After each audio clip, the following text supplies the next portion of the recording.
역대 대선과 달리 이번 20대 대선에서는 호남 민심을 놓고 민주당과 국민의힘이 치열한 구애 경쟁을 펼치는 색다른 풍경이 펼쳐지고 있습니다.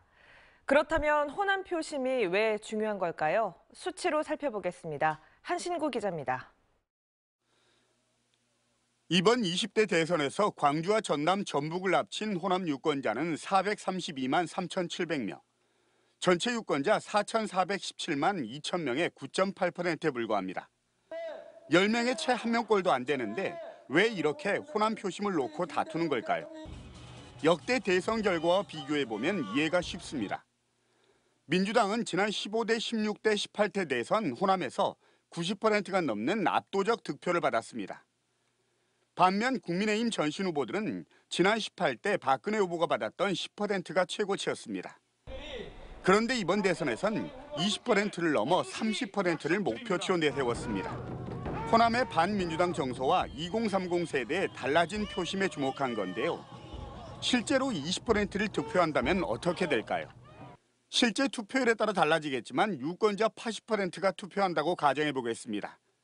최고치였던 박근혜 후보보다 10%를 더 얻는 거니까 산술적으로 34만 6천 표를 더 가져가게 됩니다.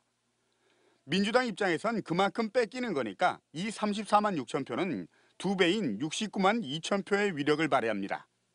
전체 유권자의 2% 정도인데 국민의힘이 공언한 대로 30%까지 치솟으면 그 위력은 더욱 커집니다.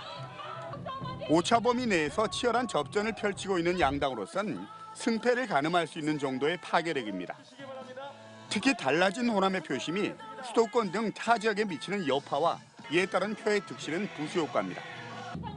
국민의힘 입장으로선 이번 대선만이 아닌 지방선거 등 향후 선거에서 호남의 디딤돌을 놓는다는 보관도 깔려 있습니다. 그래서 후보와 대표가 이례적으로 공식 선거운동 기간 절대 험지로 여겼던 호남을 연이어 찾아서 여당과 정부의 홀대론을 부각시키는 등 공을 들이고 있는 겁니다. 반면 민주당은 투표율과 득표율을 최대한 끌어올리는 전략으로 전통적 지지층의 결집을 외치며 텃밭 수성에 사활을 걸고 있습니다. MBC 뉴스 한신구입니다.